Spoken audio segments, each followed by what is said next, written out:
The settlement of New Karachi on Proxima B had seen many strange things in its 15 years of existence, but nothing quite like the Velkari mother who appeared at the colony's edge 3 years ago. She stood nearly 8 feet tall, her crystalline exoskeleton refracting the dim red light of Proxima Centauri into cascading rainbows. Her forearms hung at her sides, two clasped together in what humanity had learned was a Velkari gesture of supplication. Her name was unpronounceable to human tongues, so the colonists simply called her Mother. Every morning, without fail, Mother would begin her rounds. Farhat had watched her from his apartment window on countless occasions.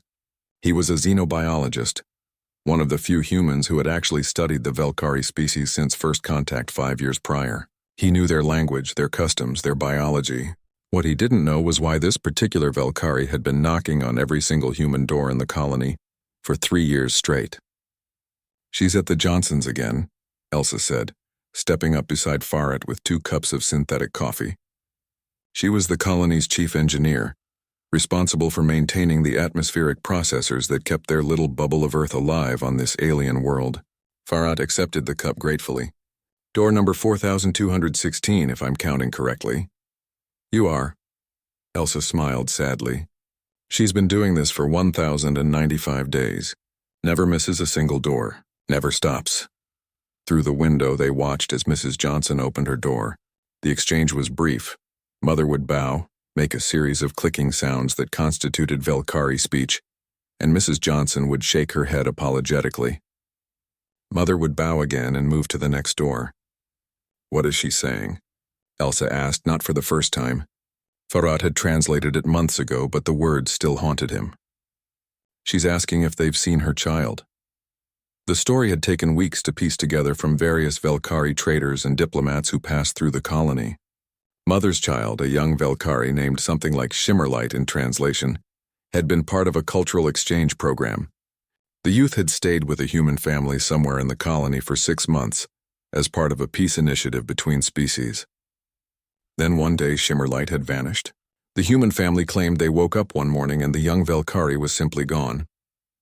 No note, no trace, no explanation. The colonial authorities investigated thoroughly. They found nothing. No evidence of foul play, no indication of where the alien youth might have gone. The official conclusion was that Shimmerlight had likely wandered into the wilderness and perished in the harsh Proximan environment. But Mother refused to believe it. She had come to New Karachi 3 years ago and began her methodical search. Every door, every human, every day, asking the same question in her clicking musical language. "Have you seen my child?" "Why doesn't she give up?" Elsa whispered, watching Mother move to the next apartment. "Because she's a mother," Farhat said simply. "And mothers don't give up." Weeks passed. Mother continued her rounds. The colonists had grown so accustomed to her presence that she had become part of the daily routine, like the artificial sunrise at 700 hours or the atmospheric recycler's evening hum. It was Elsa who first noticed the pattern. She had been running diagnostics on the colony's power grid, tracking energy consumption across different sectors, when something caught her eye. A small anomaly in Sector 7's residential block, specifically in apartment 2847. "Farhat, look at this," she said one evening, pulling up the data on her terminal. Farhat leaned over her shoulder, studying the screen. "What am I looking at?" "Energy consumption for apartment 2847. See this spike 3 years ago? Right around the time Shimmerlight disappeared?" "Could be anything. A malfunction, someone running extra equipment. For 3 years straight?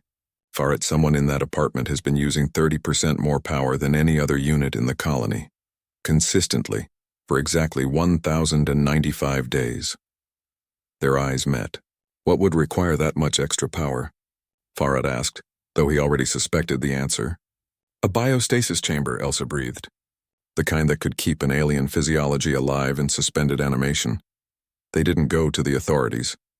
Not yet. Instead, they did something that surprised even themselves. They went to Mother.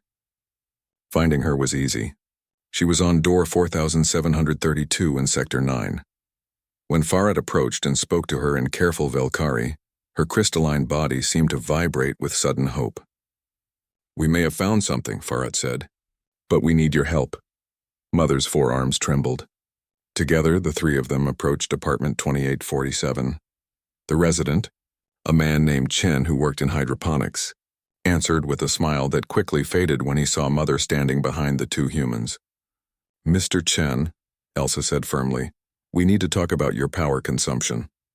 The man's face went pale. "I don't know what you're—" "My child," Mother said in halting, heavily accented standard English, words she had clearly been practicing for 3 years. "Where is my child?" Something broke in Chen's expression. His shoulders sagged and tears began streaming down his face. "I didn't mean to keep them," he whispered. When they said they wanted to stay, to not go back, I thought I was helping. I put them in stasis because they were getting sick and I panicked, and then it was too late to come forward and—" Mother didn't wait for him to finish. She pushed past him into the apartment, her forearms moving with desperate purpose. In the bedroom, hidden behind a false panel, was a biostasis chamber, and inside the unmistakable crystalline form of a young Velkari. Alive. Faret would never forget the sound Mother made when she saw her child. A resonant harmonic that made every piece of glass in the apartment vibrate in sympathy. It was joy and grief and relief all crystallized into a single impossible note. The colony authorities arrested Chen, though Mother later advocated for leniency, explaining that in Velkari culture, the young often made impulsive decisions, and it was the duty of elders to forgive confusion. Shimmerlight, once revived, confirmed they had asked to stay, frightened of disappointing their people by wanting to remain among humans. On the day Mother and Shimmerlight left New Karachi to return home, the entire colony turned out to see them off. Mother stopped at the spaceport entrance and turned back, looking at the thousands of human faces that had opened their doors to her for 3 years. "Thank you," she said in perfect standard English, the words she'd been learning all along. "Humanity does not abandon. Humanity does not forget. This is why you are worthy of the stars." Faret stood beside Elsa, watching the Velkari ship lift into the red-tinged sky. "She knocked on every single door," he said quietly. 4,863 doors. "For 3 years." Elsa took his hand. "That's what mothers do," she said. "Human or alien, love doesn't quit." As the ship disappeared into the cosmos, Faret realized that this story would spread. It would become legend among both species, the tale of an alien mother who taught humanity what they already knew deep in their bones. That persistence in love, that refusal to abandon hope, that stubborn, beautiful insistence that family matters above all else. That was the human spirit, and now it seemed it was the universal one. The end.